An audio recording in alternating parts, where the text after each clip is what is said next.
I've come to share the word of God and look into what Paul taught the Ephesians.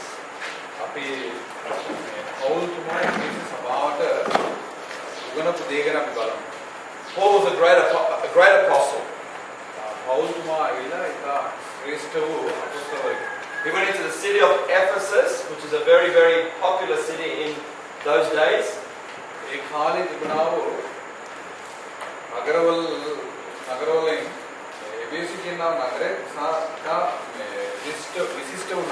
It was the fourth largest city in the world, the known world.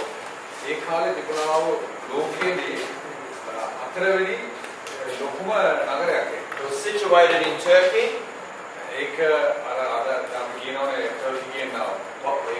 What we know as Turkey today. And it was a port city, it was near the water. And a trade city where many people would come and trade. It was about 400,000 people lived in this city.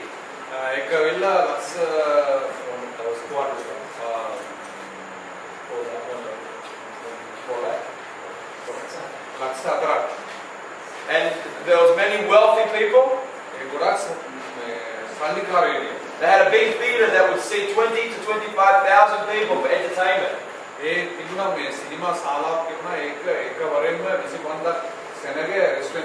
had one of the largest libraries in the world.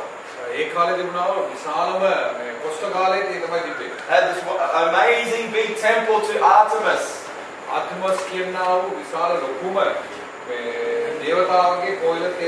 Where people from around the world would come and travel just to see the temple because it was a marble. It was all made out of marble and it was magnificent.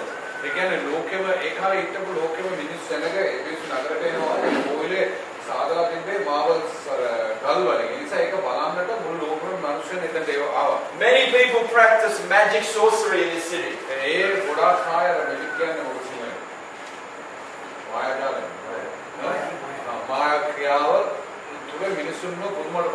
And they were a very superstitious people who worshipped gods like Artemis and other many gods.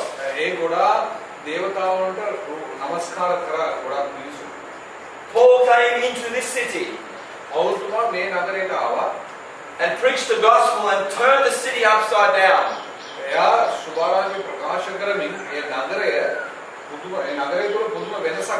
I want you to understand how powerful the life of Paul, the anointing of God's presence was on Paul.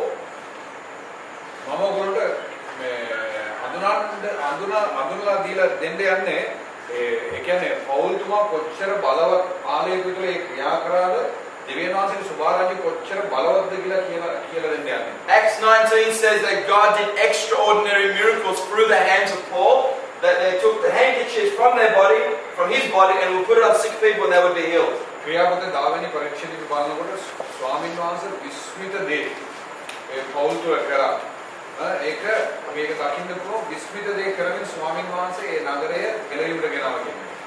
don't know the amount of how many people became Christians in this city. Tradition says 30 to 40,000 people came to the Lord. But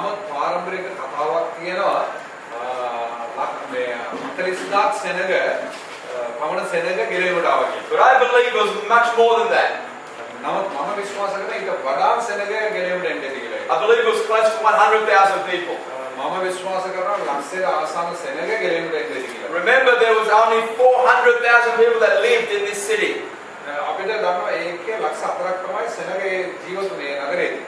There was the water, there was this beautiful road, the road to Artemis. It was the road that led to the theater.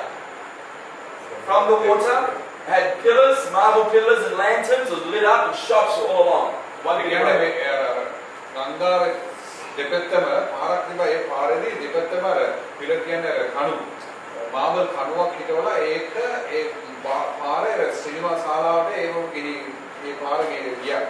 The reason why we know this, the remains are there today. You can go and see the remains.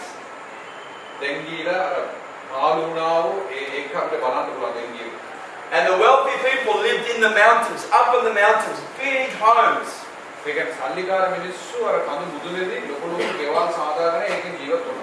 Demetrius was a silversmith. He made little idols to the god of Artemis.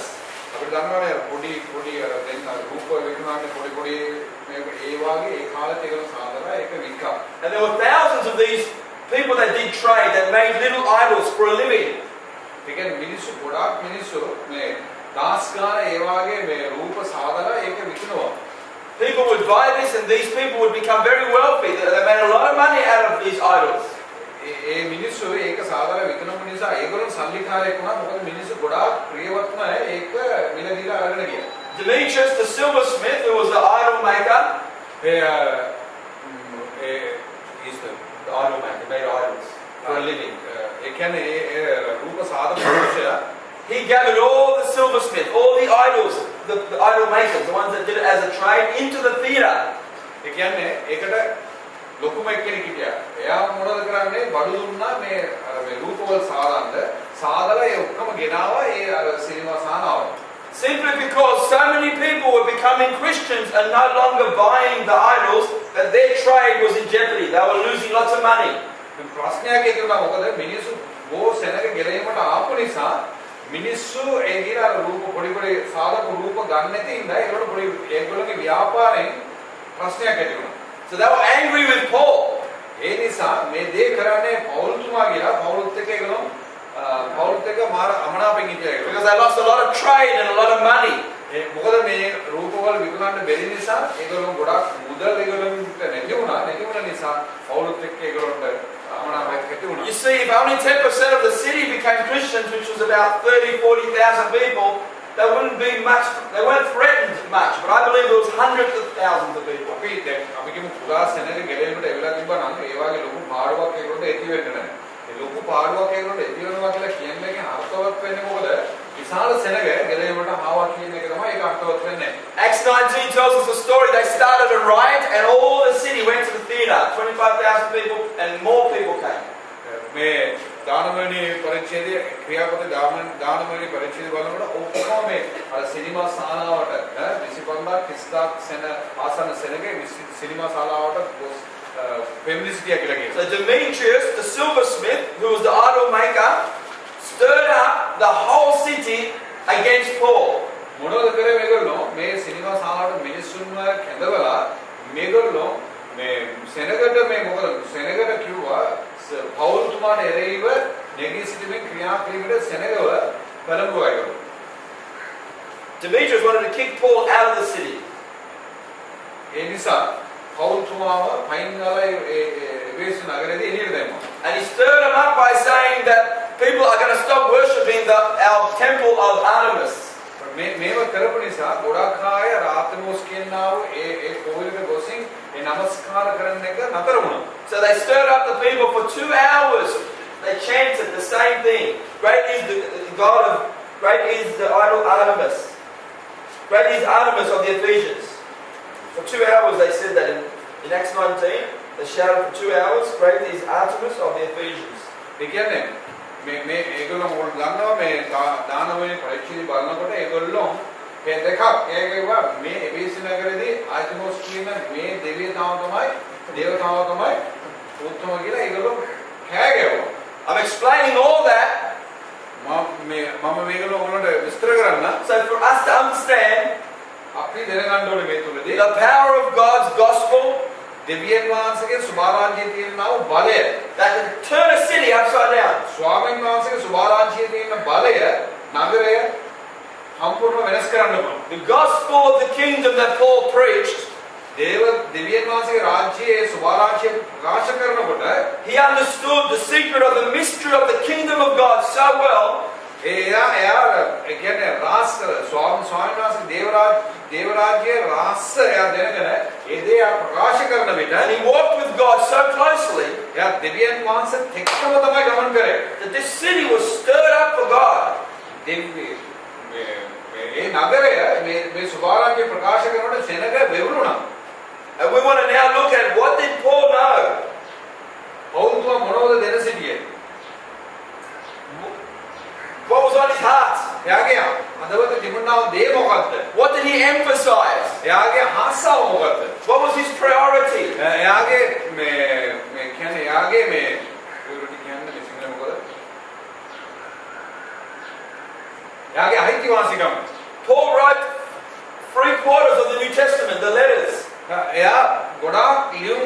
අලුත් ගිවිසුමේදී පෞල්තුමා ගොඩක් ලිපි ලියලා දෙනවා. In your Bible, ඔයගොල්ලෝගේ බයිබලයේදී Paul writes 3/4 of the whole New Testament. ඔයාලා දන්නවද මේ අලුත් ගිවිසුමේදී 100% ලියුම් ලියලා තියෙන පෞල්තුමා. So he's a great man of God, එයා තා විශිෂ්ට වූ දෙවියන් වහන්සේගේ මිනිසෙක්. and we can learn a lot by seeing what he taught. අපි ගොඩක් දේ එයා මොනවද අපිට උගන්වුවේ කියලා ගොඩක් දේ මේකෙන් අපිට බලන්න පුළුවන්. So he was going back through Ephesians, Ephesus, to go to Pentecost, to go to Jerusalem. ඊට පස්සේ එබේසි නගර සිට එයා ජෙරුසලමට එනවා අර පෙන්තකොස්ත දවසේදී. He had a day or two to speak to the Ephesians. එයා දවස් දෙකක් මේ කතා කරා එබේසි නගරේට. So he speaks, එයා කතා කරා and he calls for the elders of Ephesus. එබේසි නගර සිටියා වූ වෙඩිමල් අය ගෙනවුවා. Calls for the elders of the church. සභාවේ වෙඩිමල් අය. In your Bible, Acts 20 verse 17. ක්‍රියාපොතේ 20:10 කියවන්න. From, so you read verse 17 only. 10 විතර කියවන්න.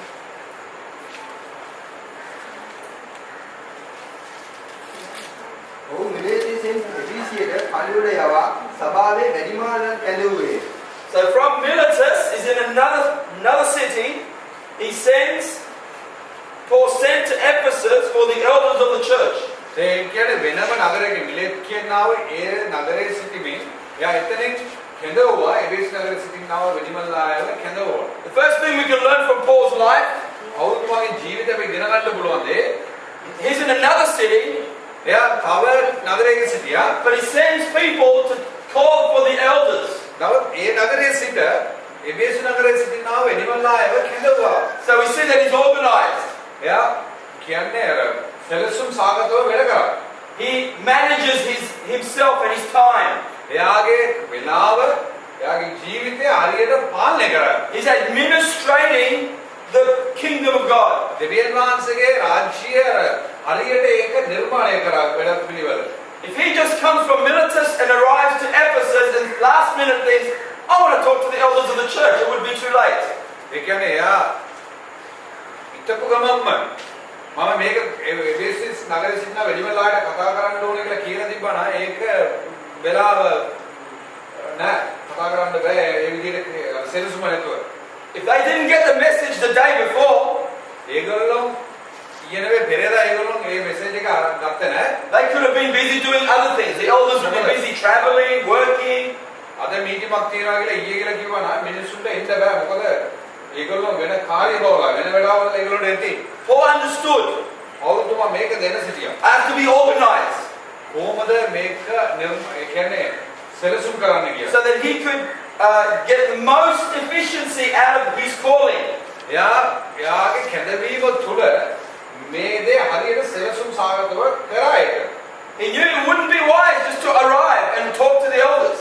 ඒ කියන්නේ ඒක ඥානවන්ත ක්‍රියාව නෙවෙයි ආපු ගම මෙල්ලස්ලාට මේ නිකන් කතා කරන්න එක. Instead of getting 100% of the elders, he would have got 20% of the elders coming. ඒ කියන්නේ එයා එහෙම බලාපොරොත්තු වෙන්න පුළුවන් 100 දෙනෙක් එයි කියලා. නමුත් ඒක සිදු වෙන්නේ නැහැ. 20 දෙනෙක් තමයි එන්න පුළුවන්. He couldn't send an email. එයාට ඊමේල් යවන්න බෑ. He couldn't ring them. එයාට කෝල් කරන්න අවස්ථාව තිබුණේ ඒ කාලේ. He couldn't go on Facebook, if you know what Facebook is. ඒක Facebook එකේම තිබ්බේ නැහැ කතා කරන්න. Couldn't go on the computer.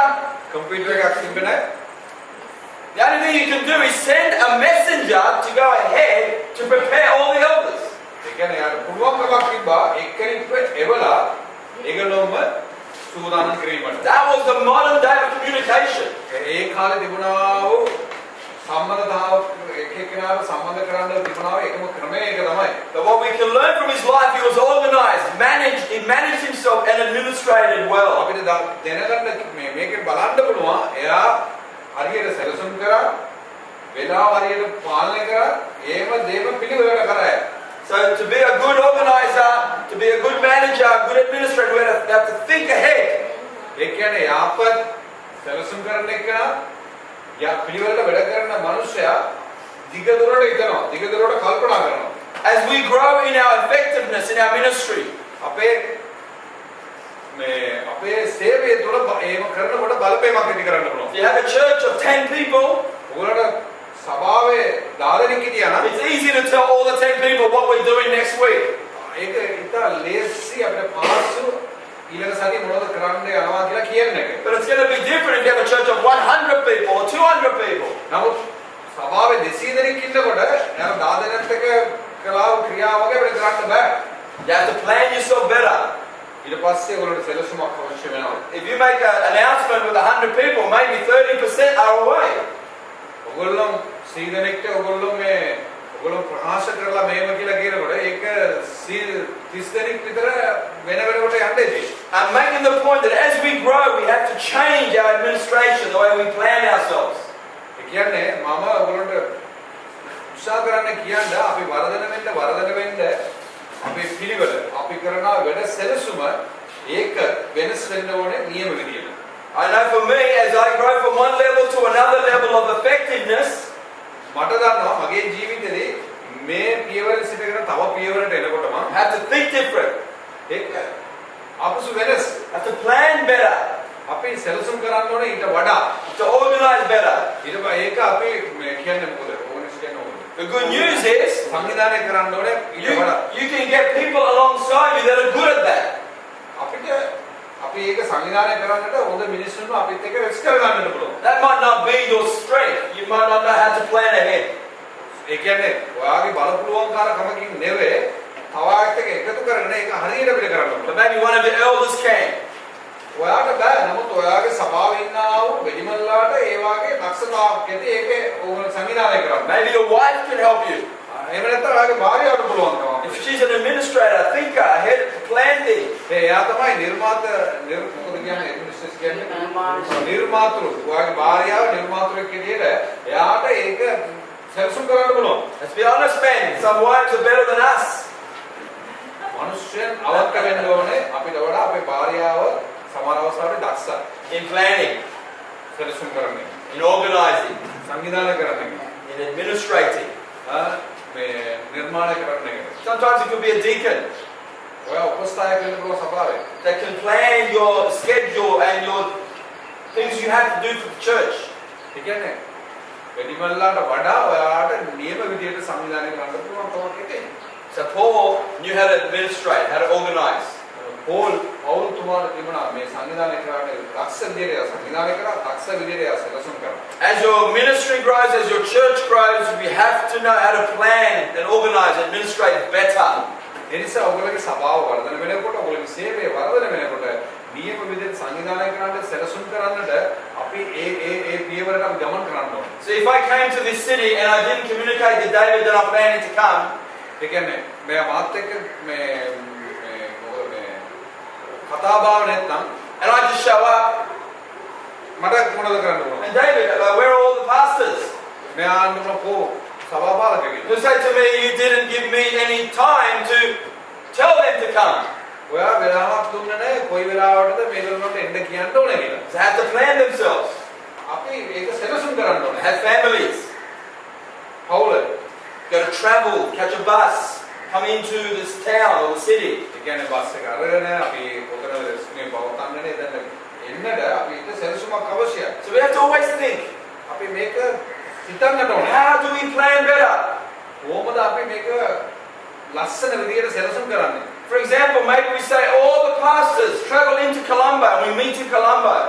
අපි කියමු එම පාස්ටර්ස්ලාම සභාපාලකයන්ම කොළඹ එකතැන රෙස්ටුරන්ට් කියලා කියනකොට So if I travel to this church, then I travel to that church, then I travel to that church, my time will be limited.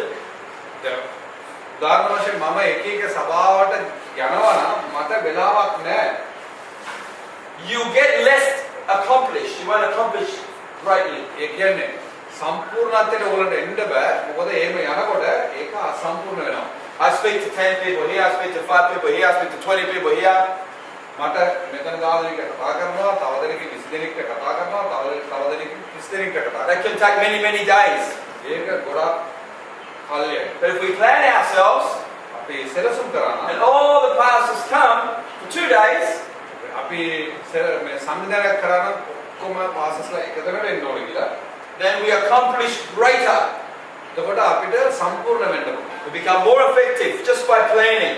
එතකොට අපි සැලසුම් කරන දේ තුල අපි සම්පූර්ණ වෙන්න පුළුවන්. I hope this makes sense for you.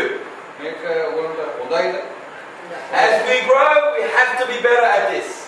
අපි වර්ධනය වෙනවා නම් අපි සංවිධානය කරන එක හරි විදිහට කරන්න. Okay, what's the second thing we see in the life of Paul? පෞල්තුමාගේ දෙවෙනි කාරණාවයි ජීවිතේ. Reading verse 17 again. 14 වෙනි වගන්ති කියවන්න. ඔහු මිලේතේසින් එපීසියට පණිවිඩ යවා සභාවේ වැඩිමහලන් ඇඳවුවේ.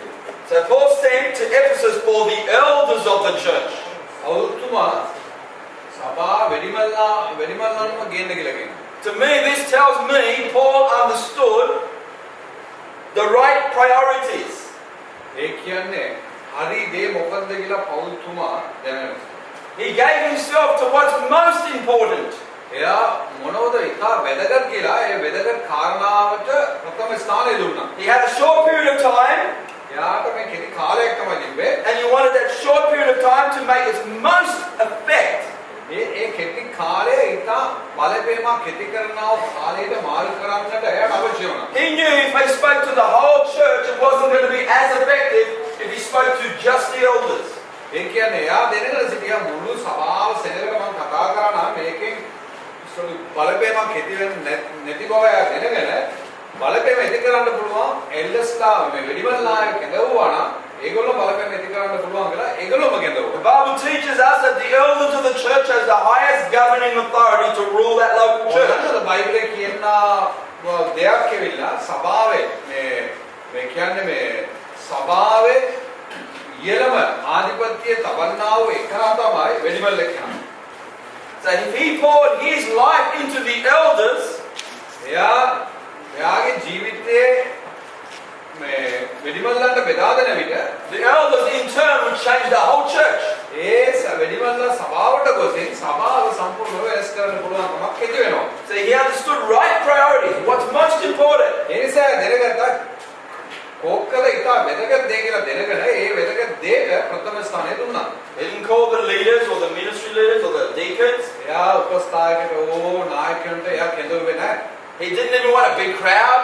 එයා ලොකු සෙනගව කැඳවුවේ He නැහැ. knew he'd be more effective by speaking and imparting what's in his heart to the elders. එයා දැනගත්තා ඉතා වැදගත් දෙයක් මොකද්ද සභාවේ වෙඩිමල්ලන් කැඳවගෙන ඒ වෙඩිමල්ලොත් එක්ක එයාගේ හදවතේ තියෙන දේ බෙදාගත්තා නම් ඒක ඉතා ශක්තිමත් දෙයක් කියලා එයා දැන සිටියා. So to be effective like Paul, ඒ මේ පවුල් වාගේ බලපෑම ඇති කරන්න ඕනේ නම් who shook a city like Ephesus and turned it upside down with the gospel of Jesus, ඔයගොල්ලෝ දන්නවා එබේසු නගරයේදී එයා සුභාරංචිය තුල වෙනසක් ගෙනාවා.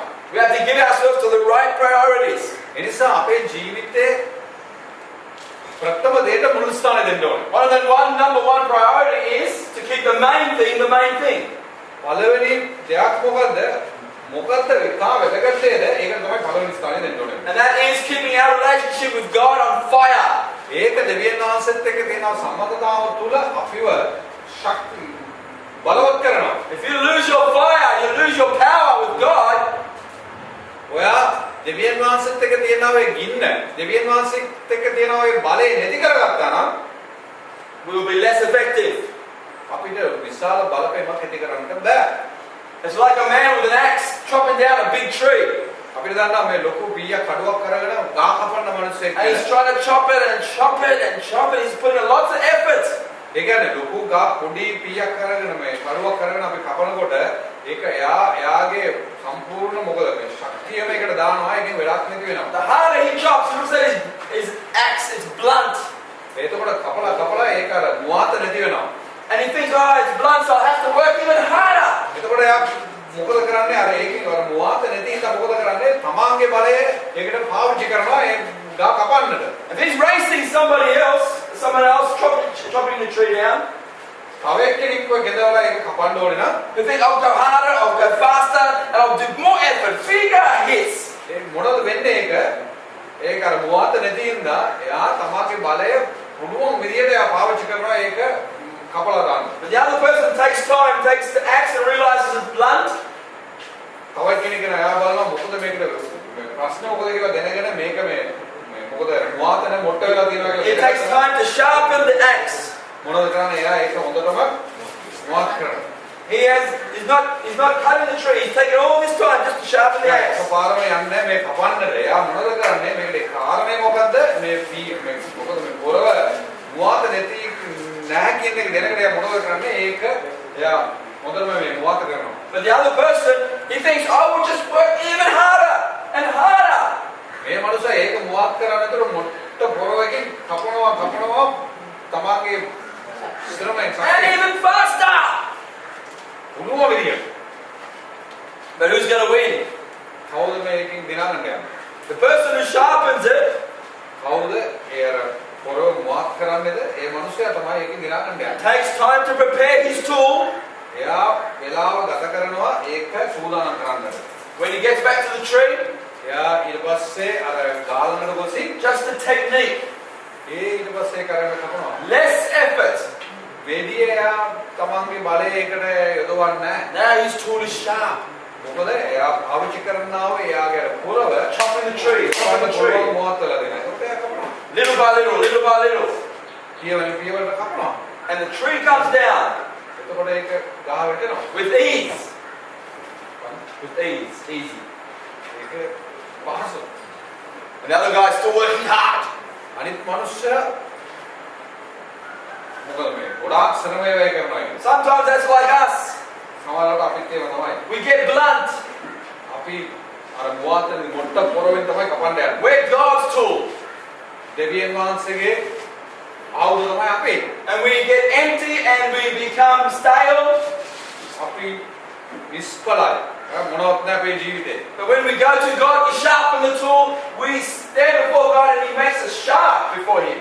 මොනවද කරන්න ඕනේ? අපි ඉස්සරහම දෙවියන් වහන්සේ ළඟට ගොසින් අපිව සූදානම් කරගන්න ඕනේ. So with less effort, we are more effective.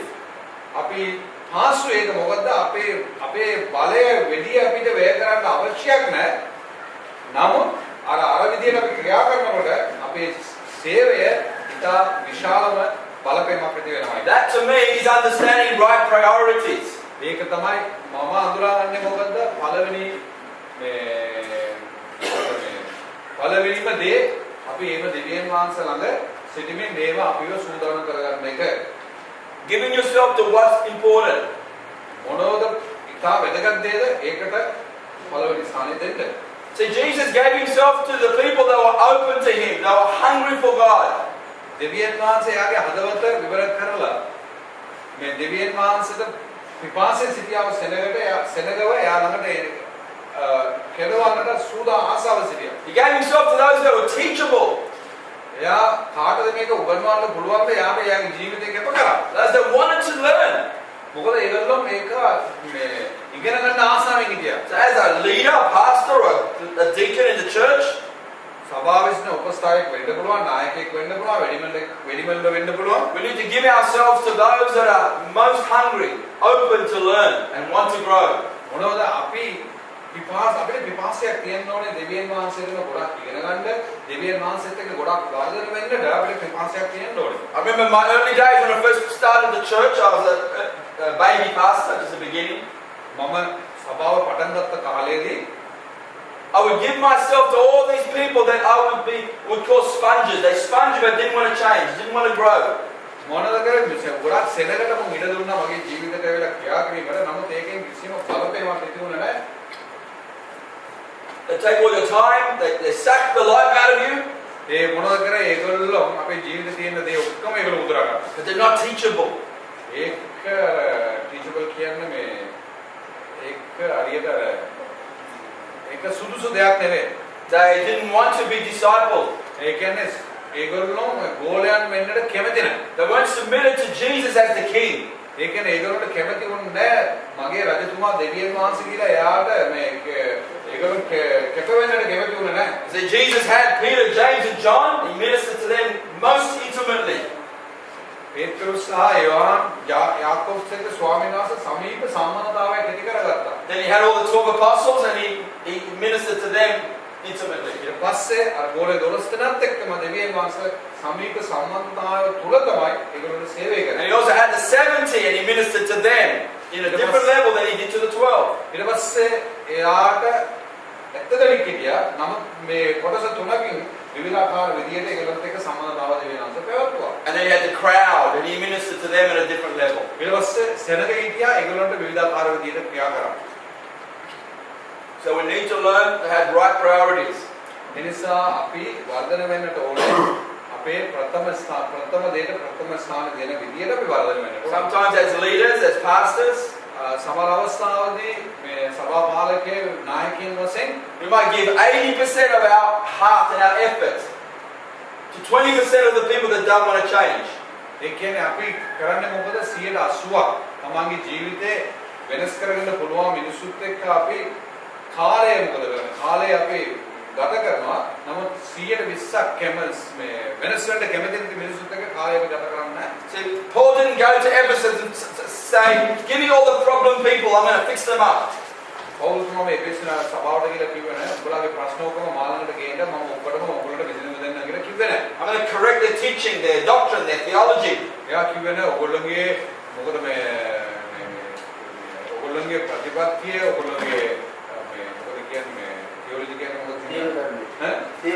දේව ධර්මයේ ඒක මම වෙනස් කරනවා. ඔයාලා මාගේ ළඟට එන්න කියලා කිව්වේ නැහැ. He's not going to put 80% of his effort into 20% of the people that don't want to change. එයා ඇවිල්ලා මේ වෙනස් වෙන්න කැමති නැති 120ක් කියන එකට ඒකට එක්ක කාලය මේ කාලය ගත කරන්නේ කැමති වුණේ නැහැ. But he took the elders, මොනවද කරේ? වෙඩිමල්ලෝ ගත්තා. the ones that had most authority, ඒගොල්ලන්ට මේ තව වඩා ආධිපත්‍ය දෙන්න යා. and he understood if I can change them, I can change our whole church. එයා දැනගත්තා මේ වෙඩිමල්ලව මම වෙනස් කරා නම් මේ වෙඩිමල්ලව සභාව වෙනස් කරා. So he poured his heart into them. ඒ නිසා පෞල්තුමා තමන්ගේ හදවත මේ වෙඩිමල්ල තුල සභාවට දෙන්න. It's a very important principle. මේක ඉතා වැදගත් ප්‍රතිපත්තියක්. You want to be effective for the kingdom. ඔයගොල්ලෝ බලපෑම ඇති කරන්නා වූ දේව රාජ්‍ය තුළ බලපෑම ඇති කරන්නා වූ සෙනගවන්න වන නම් මේ විදිහට තමයි ක්‍රියා කරන්නේ. Okay, next point that we can learn from the life of Paul. පෞල්ගේ ජීවිතයේ දෙවෙනි කාරණය. Down in verse 18. ඔවුන් ළඟට ආ කල ඔවුන්ට කතා කොට මා ආසියාවට ආ පළවෙනිදා පටන් මුළු කාලේ නුඹලා සමග ගත කළ ඇති නුඹලා දන්නුයි. So Paul says, you know how I lived the whole time I was with you. පෞල්තුමා කියනවා මම මුලත් එක්ක හිටපු කාලය තුල මම කොයි විදිහට ජීවත් වුණා කියලා උඹලට දන්නවා. Paul lived in Ephesus for a number of years. පෞල්තුමා අවුරුදු ගණනාවක් මේ එපෙස් නගරයේදී ජීවත් වුණා. Acts 19 tells us he was there for at least 2 years. එපෙස් නගරයේදී අවුරුදු දෙකක් පෞල්තුමා ජීවත් වුණා. Now he's reminding them, you know how I lived among you. දැන් ඒගොල්ලන්ට නැවත මතකද ගේනවා මම නුඹලා සමග සිටින විට මම කොයි විදිහට ජීවත් වුණා කියලා නුඹලාට දන්නවා. So what's Paul relying on? පෞල්තුමා මොකද මේකෙන් පෙනී සිටින්නේ? He's saying, I have lived the example. එයා කියනවා මම ආදර්ශමත් ජීවිතයක් නුඹලා සමග සිටිනකොට මම ගත කරා කියලා. Our greatest way of being effective අපි විශාල බලපෑමක් ඇති කරනවා සෙනගක් වෙන්න ඕනේ නම් is by our example. ඒක වෙන්නේ කොහොමද? අපේ ආදර්ශය තුල. That we demonstrate how to live for God. අපි ක්‍රියාත්මක කරනවා දෙවියන් වහන්සේට කොහොමද ජීවත් වෙන්න ඕනේ කියන්නේ. We show how to love people. අපි පෙන්නනවා කොහොමද මිනිසුන්ට ප්‍රේම කරන්නේ කියලා. We demonstrate and show the example how to walk through hard times when we're walking through hard challenges. ඒ කියන්නේ අපිට අභියෝගයක් ඇති වෙනකොට ඒ අභියෝගය ඇති වෙන කාලයේදී ඒ අභියෝගය තුල කොයි විදිහට අපි ගමන් කරන්න කියලා පෙන්නනවා. We show the example how to trust God and have faith in God. කොහොමද මේක අපේ ආදර්ශය තුල පෙන්නනවා කොහොමද දෙවියන් වහන්සේ විශ්වාස කරන්නේ කොහොමද අපි එදෙහිල්ලෙන් ජීවත් වෙන්නේ කියලා. When someone hurts you or betrays you, we show the example how to love and forgive them. කවුරුරි ඔයගොල්ලන්ට හානියක් කරා කවුරුරි ඔයාලට වේදනාවට පත් කරා නම් කොහොමද ඒගොල්ලොම අපි කොහොමද ඒගොල්ලන්ට කමාවදී කොහොමද ඒගොල්ලන්ට ප්‍රේම කරන්නේ කියලා අපේ ආදර්ශයෙන් අපි පෙන්නනවා. Paul's greatest weapon on how to teach them was his example. ඒ කියන්නේ පෞල්තුමා පාවිච්චි කරපු බලවත් ආයුධය මොකද්ද? එයාගේ ජීවිතේ කරලා පෙන්නුවා. You know how I lived the whole time I was with you. ඒ නිසා එයා කියනවා උඹලාට දන්නවා උඹලා සමග සිටිනකොට මම කොයි විදිහට ජීවත් වුණේ කියලා. They could see his generosity of heart. එයාට ඒගොල්ලෝ දැනගෙන සිටියා එයාගේ අර විවෘත හදවත මොකක්ද කියලා ඒ සභාව දෙන්න සිටියා.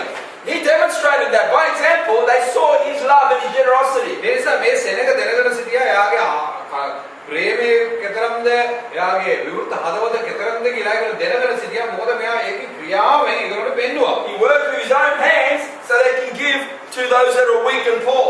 එයා එයාගේ දෑත්වලින්ම වැඩ කරලා එයාගේ සල්ලි අරගෙන දුප්පත් මිනිසුන්ට කණ්ඩති මිනිසුන්ට එයා උදව් කරා. He lived an example of prayer.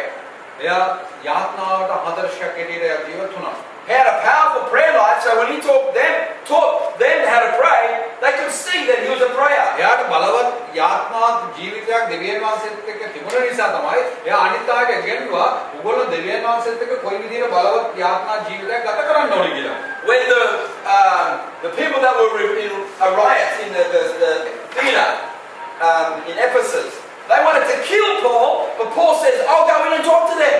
ඒ කියන්නේ පෞල්තුමාව ඒ බේස නගරේ සිටියාම සෙනගේ යාට එරේව ගොසෙන් කිව්වා "ගෝ මරන්න ඕන" කියලා. ඒකට එයා කිව්වා "නෑ මම ඒකට කතා කරන්න ඕනේ" කියලා. So he was willing to lay down his life because he loved the people. ඒ කියන්නේ එයා මරණයට උනත් බය නැහැ සූදානම් වුණා. මොකද මට මේ සෙනගට වඩා මරණය ලොකු දෙයක් නෙවෙයි කියලා සෙනග නිසා තමාගේ ජීවිතේ පුද කරන්නත් එයා සූදානම් වුණා. They could see it by example. ඒ මිනිස්සු මේක එයාගේ ආදර්ශයෙන් එයාගේ ක්‍රියාවෙන් ඒ සභාව දෙන්න සිටියා. If you were a follower of Jesus, a disciple of Jesus, ඕගොල්ලෝ දෙවියන් වහන්සේගේ අනුගාමිකයෙක් නම් and you're watching Jesus hanging on the cross, දෙවියන් වහන්සේ කුරුසියේදී එයා මේ එනගස්සමින් ඒව තිබුණ අවස්ථාවක and his enemies just put nails in his hands, එයා මේ අතුරා එයාගේ අර මේ මොකද මේ එනෙන් ගෙව්වා එයාව they spat at him, they bashed him, they tore up his beard, එයාව මොකද කසවන ගෙව්වා ඊතලෙන් එයාව එන්න they whipped him, එයාව ගෙව්වා and he's on the cross.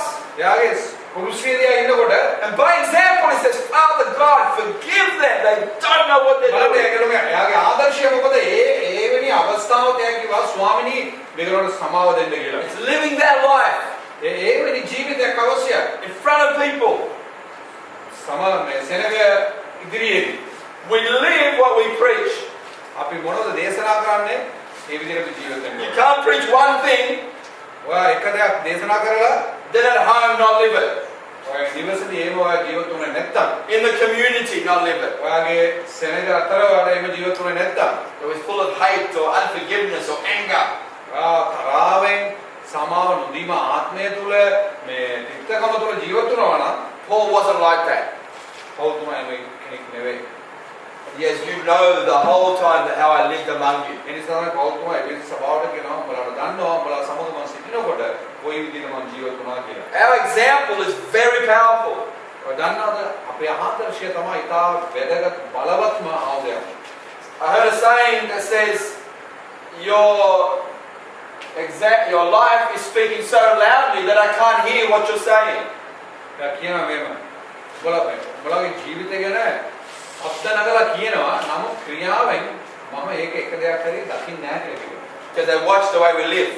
ඒ කියන්නේ ඒගොල්ලෝ අපි කොයි විදිහට අපේ ජීවිත රටාව බලා සිටිනවා සෙනග අපි මොනවද ජීවිතේ. So it's very important to keep the main thing the main thing.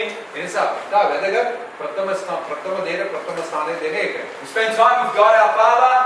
අපි පළමු කොට දෙවියන් වහන්සේත් එක්ක කාලය ගත කරන්න. He fills us with His love and His joy and His power and His mercy. එයාගේ කරුණාවෙන් එයාගේ ප්‍රේමයෙන් එයාගේ අනුකම්පාවෙන් එයාගේ සතුටෙන් අපේ ජීවිතේ ස්වාමීන් වහන්සේ සම්පූර්ණ කරනවා. And then we live it out before the people. ඒ නිසා එහෙම අපි ලබා ගත්තා නම් ඒ දේම සෙනග ඉදිරියට අපිට ක්‍රියාත්මක කරන්න පුළුවන්. The other point that we can see here, ඊළඟ එක found in verse 18. 18 Let me read that again. ඒක නැවත කියවන්න. ඔවුන්ලට ආ කල ඔවුන්ට කතා කරනවා ආසියාව ආ පළවෙනිදා පටන් මුළු කාලේ නුඹලා සමග ගත කර ඇති නුඹලා දන්නේ. So you know how I lived the whole time I was with you from the first day I came to the province of Asia. You know how I lived. මම කොහොමද ජීවත් වෙන්නේ කියලා උඹලාට දන්නවා. He can't say that ඔයගොල්ලෝ சொல்ல முடியாது. ඔයගොල්ලෝ කියන්න බෑ. if he didn't live in front of them ඒගොල්ලෝගේ ඉදිරියේදී ඔයගොල්ලන්ට හරියට ජීවත් වෙන්න නැත්නම් ඔයගොල්ලෝ කියන්න. and live a transparent life ඔයගොල්ලෝ වෙනස් වුණා ජීවිතය ගත කරන්නේ නැත්නම් in front of them. ඒගොල්ලෝගේ ඉදිරියේදී He lived a life of vulnerability. ඒ කියන්නේ ජීවිතේ ඒ කියන්නේ මොකද කියන්නේ මේ පෙරමුද කියන සුළුද වටිනා ජීවිතේ වටිනාකම පෙන්වන්න නැත්නම් He allowed them into his world. එයාගේ ලෝකෙට ඒ මිනිසුන්ව ආරාධනා කරා. When he went through a hard time, එයා ඉත අමාරු කාලේ ගමන් කරන විට they knew he went through a hard time. ඒගොල්ලෝ දන්නවා මෙයා අමාරු කාලය තුල ගමන් කරනවා කියලා. He didn't live a secret life. එයා මේ රහස්ගත ජීවිතයක් ගත කරුවේ නැහැ. Sometimes preachers today, අද ගොඩක් දේශකයෝ they come into the city, ඒගොල්ලෝ නගරේ දෙනවා, they preach powerful messages, ඒගොල්ලෝ බලවත් දේශනා කරනවා, and they leave. ඒගොල්ලෝ යනවා. And we know nothing about them. ඒගොල්ලෝ ගැන මොනවද දන්නේ අපිට. We don't even know if they live the word they preach. අපිට දන්නේ ඒගොල්ලෝ දේශනා කරපු ආකාරය ඒගොල්ලෝ ජීවත් වෙනවාද කියලා අපිට කිසිම දෙයක් දන්නේ නැහැ. But Paul, the great apostle that he was, නමුත් පවුල් තුමා ශ්‍රේෂ්ඨ වූ අපොස්තලයෙක් කියනවා පවුල් තුමා could say, you know how I lived among you එයා කියනවා උඹලාට දන්නවා උඹලා අතර මම සිටිනකොට කොයි විදිහට ජීවත් වුණාද the කියලා. whole time I was with you. මම ඊටපු කාලේ පුරාම It's a different model than what we know today.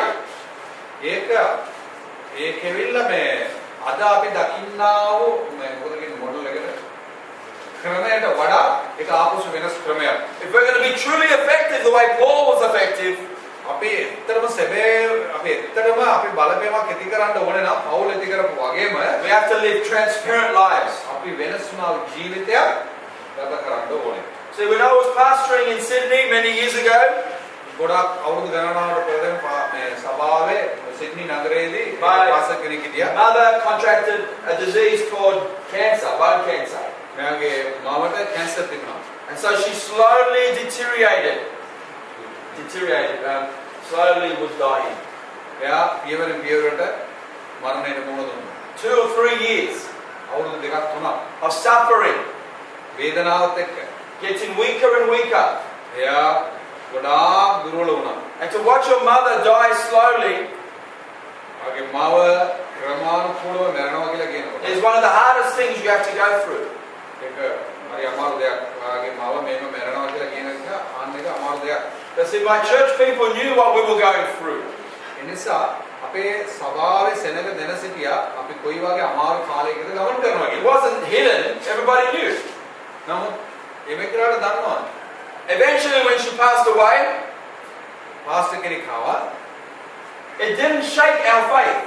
එයා අපේ ඇදහිල්ල කැළඹුවේ නැහැ. We didn't question God. Why, God, did you let my mother suffer? අපි දෙවියන් වහන්සේගෙන් එසවෙන ස්වාමීනි ඇයි මගේ මාව මේ අමාරුවට දාලා තියෙන්නේ කියලා. Because I know that God doesn't give anybody sickness. මට දන්නවා මගේ දෙවියන් වහන්සේ කාටවත් අසනීප තත්ත්වෙ දෙන්නේ නැහැ කියලා. God doesn't have sickness in heaven to give anybody. දෙවියන් වහන්සේගේ රාජ්‍යයේදී මේ කියන්නේ රෝගය නැහැ. ඒ නිසා එතනින් දෙවියන් වහන්සේ අරන් අපිට ඒ රෝගය දෙන්නේ නැහැ. So I know that sickness comes from the devil. මට දන්නවා මේ රෝගය අපිට පෙමිනෙන්නේ යක්ෂයාගෙන්. If you're going to blame anybody, අපි මිනිසුන්ට දොස් පවරන්න blame the devil. ඒකට වඩා යක්ෂයාට දොස් කියන්නේ. He came to steal, kill and destroy. ඌ තමයි ආවේ අපි සොරා කරන්නට මරන්නත් ඌ තමයි ආවේ. Jesus came to give us life, දෙවියන් වහන්සේ ආවේ අපිට ජීවනය ලබා දෙන්න. and life more abundantly. ඒ කියන්නේ මේ සම්පූර්ණ ජීවිතයක්. So when my mum died, මගේ මව මෙරිගෙන සිටින අවස්ථාවේදී even though it was hard to see her suffer, එයාගේ වේදනාව දකිනකොට my faith in God didn't waver, didn't shake. මම දෙවියන් වහන්සේට එක තබලා තිබුණා මේ විශ්වාසය සෙලවුනේ නැහැ. Preached the Sunday before in the church, මම මගේ සභාවේදී ඉරිදින මම දේශනා කරන විට but we just kept preaching. Didn't change anything. අපි දේශනා කරන තමයි හිතේ. Why am I saying that? අයි මම කියන්නේ මේ People can see the strength you have in God. මිනිස්යන් බලන්නට පුළුවන් ඔයා දෙවියන් වහන්සේට කොච්චර ශක්තිමත්ද. When we live vulnerable lives, transparent lives, අපි වෙනසුනා වූ වටිනා වූ ජීවිතයක් අපි ගත කරනකොට මිනිස්සු දැනගන්නවා. and they will gain strength from you. ඒක මම ඔයගොල්ලෝ ශක්තිමත් කරනවා මේ. Now, if I preached and acted everything was okay, මම ඔක්කොම අරියාකාරව තිබෙනකොට ඔයගොල්ලන්ට මම දේශනා කරා නම් acted strong in God, මම දෙවියන් වහන්සේගේ ශක්තිමත්ව ඉන්නවා කියලා but then behind the scenes at home I was weak and worried and angry with God and my faith was crumbling, මම මේ වගේ දේශනා කරලා ගෙදරට ගිහිලා මගේ එදෙහිල්ල මම දුර්වල වෙලා මම දෙවියන් වහන්සේත් එක්ක මොරගසනවා නම් ඔබ මයි මේව කරේ කියලා මොරගසලා එවැනි ජීවිතයක් නිවසක මම ගත කරනවා නම් then I would not be able to give true strength to people. ඇත්තටම මම දේශනා කරන්න පුළුවන්. නමුත් ඒ දේශනාව තුළ ඔයගොල්ලෝ ශක්තියක් මට ලබා දෙන්න බෑ. ඒක නිකන් නිෂ්ඵලයි. And we're talking about through God's grace and God's strength that we're giving strength to A people. නිසා දෙවියන් වහන්සේගේ කරුණාව ලබාගෙන දෙවියන් වහන්සේගේ බලය අපි ලබා ගත්තා නම් ඒ කරුණාව It's not our own strength. ඒක අපේ බලපුරුවන් කාලකමක් කරන්න බෑ. It comes from Him. ඒක එන්නේ ඒස්තුමා. All I'm saying, it has to be real. ඒ නිසා මම මොනවද කියන්නේ අපි නිකන් ආටෝපේ ජීවිතේ නෙවෙයි. අපිට ඕනේ සැබෑ ජීවිතය. It's real when we have a fresh and real revelation of Him. අපිට ඕනේ මොකද දන්නවද? අර කියන්නේ අලුත් එළිදරව්වක් දෙවියන් වහන්සේ ගැන. අලුත් දෙයක් දෙවියන් වහන්සේ ගැන අපිට අවශ්‍යයි. So if the people I lead didn't even know Mum was suffering, මම මග පෙන්නනවා සෙනගට වෙඩි විස්තර මගේ මාව අමාරුවේ ඉන්නවා කියලා දන්නේ නැහැ. then I'm not living my life before then. නමුත් මම ඒගොල්ලන්ට මගේ මව කොයි ආකාරයේ ඉන්නවා කියලා ඒගොල්ලෝ නොදන්නවා නම් මම ඒගොල්ලෝගේ ඉදිරියේදී අවුත් ජීවිතයක් නෙවෙයි ගත කරන්නේ. Transparently. වෙනසුණා ජීවිතයක්. So I'm using that as an example, but we're talking about every area of our life. එනිසා මම කතා කරන්නේ අපේ එම ජීවිතේ එම අංගයක්ම අපි අවංක වෙන්න ඕනේ. When you go through financial struggles and challenges, ඔයගොල්ලන්ට ආර්ථික අමාරුකම් තුල ඔයගොල්ලෝ ගමන් කරන විට and you trust in God and have faith in God, ඔයගොල්ලෝ දෙවියන් වහන්සේ විශ්වාස කරලා දෙවියන් වහන්සේ තුල එදෙහිල්ල පවතන විට when God comes through with a miracle of provision, දෙවියන් වහන්සේ ආස්කම් තුල ඔයගොල්ලෝගේ ඒ දේ සපයන විට then people will see the faithfulness of God. සෙනග දකින්නවා ඔයගොල්ලෝගේ එදෙහිල්ල කොතරම් දුරට දෙවියන් වහන්සේත් එක්ක තියෙනවා කියලා. So Paul knew the secret to live his life before them with transparency. ඔවුන්තුමා දැනගෙන සිටියව රහස්ස මොකද්ද? අපේ වෙනසුණා ජීවිතේ මිනිසුන්ගේ ඉදිරියේදී ශක්තිමත්ව අපි ගත කරනවා නම් ඒකෙන් ඇතිවෙනා වූ වෙනස මොකද කියලා අතරම දෙන්න. The next point we see is found in verse 19. දානමෙවෙනි වගන් කියේ. මම සිතේ සියලු ආකාර යටත්කම්ද කඳුළු වලින්ද විදුවරුන්ගේ උපාය නිසා පැමිණි අමාරුකම් වලින් යුක්තව ස්වාමීන් වහන්සේට සේවය කරමි. Paul says, I served the Lord. පෞතුමා කියනවා මම දෙවියන් වහන්සේව මේ සේවය කරනවා කියන්නේ මොකද?